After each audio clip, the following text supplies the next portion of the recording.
I think that we've looked at the vast majority of the play, and now it just comes to this kind of horrific ending. Um, Plot devices like, okay, so Juliet has to get married. She goes to confess, she sees the friar, and she needs a way out. She can't handle this. She can't. So he comes up with some magic potion because he's a gardener and he's aware of drugs, and it's something that will make her seem dead, but not. And then she'll be buried and then come back to life. Now, the plot rests on the fact that the friar sends a letter to Romeo, but the messenger gets caught in a house that gets called a plague house, so they can't leave. So the letter doesn't get to Romeo. Romeo thinks Juliet's dead, goes to an apothecary and buys the strongest poison known to man. Goes. Paris is pining for Juliet, guarding the tomb. Romeo kills Paris, goes in, takes the poison, kills himself. Of course, Juliet wakes up, way more hardcore, realizes what happens, and then stabs herself. So intense. And then everybody comes together and they have a decision that they will build a statue and the families will make peace. It's a very quick and kind of slightly insane set of circumstances that lead to the tragedy.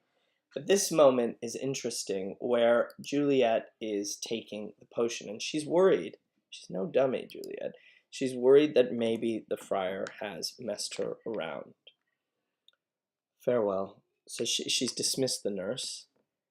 She's had a fight with the nurse. The nurse has said to her kind of that it's perfectly fine. Look, it was some fun you had with Romeo, but now it's time to get married for real. And they have a parting of ways. And she's alone, and she has this magical vial, this potion. God knows when we shall meet again. I have faint cold fear thrills. What a great use of the verb thrills through my veins. That almost freezes up. She's fearful, of course she's fearful. What will come? I should call them back to comfort me. Tomorrow she's supposed to be getting married. No! What should she do here? I think I gotta go this alone. And this is interesting. She needs to go this alone to be with Romeo. She speaks to her while, come here. Then she's doubtful. What if it doesn't work? Then I'm married tomorrow. No, this will forbid it. So rather than marry, she will kill herself.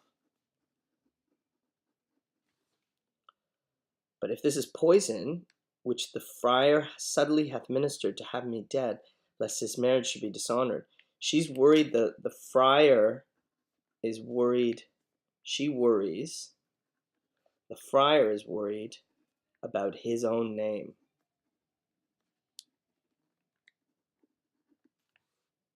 Because he married me before to Romeo, I fear it is, and yet methinks, no, it should not be. For he hath been tried a holy man. So it's holy. So she dismisses it.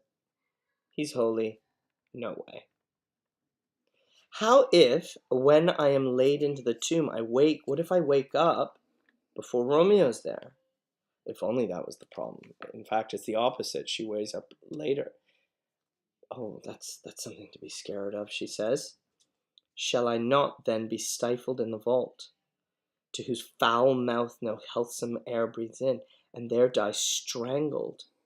She's worried about being buried, not buried alive, but buried in a tomb and not saved. Here comes the third one. Or, if I live, is it not very like the horrible conceit of death and night, together with the terror of the place, as in a vault, an ancient receptacle, where for these many 100 years the bones of all my buried ancestors are packed, where bloody Tybalt, yet but green in earth, lies festering. Look at her sadness comes here. Her mourning. Where, as they say at some hours in the night, spirits resort, alack, alack, it is not like that I, so early waking, what with loathsome smells and shrieks like mandrakes torn out of the earth, that living mortals hearing them run mad. Oh, if I wake, shall I not be distraught, environed with all those hideous fears? Waking in a grave is scary, and she's worried about that. She's just a little kid. And plucks the mangled Tybalt from his shroud. And in this rage with some great kinsman's bode, as with a club, dash out my desperate brain. Oh, look, methinks I see my cousin's ghost, seeking out Romeo that did spit his body upon a rapier's point. Stay, Tybalt, stay. Romeo, I come, this do I drink to thee. Again, I still think her mourning still here. She still feels bad. She is with Romeo for sure, but she can't just let it go. She can't simply release it.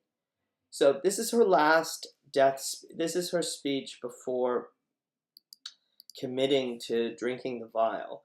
I think what's worth thinking about again is Juliet's intellect and her ability to reflect on what's going on and thinking it through. Maybe the friar's going to kill me. What if it doesn't work? Then I'm going to stab myself. Okay, no, the friar's a holy man. It'll be fine. What if I lose my mind when I'm in there? What if I get freaked out? What if I wake up before Romeo's there? She's trying to work through this because she's so afraid. And it's so insane what's about to happen to her.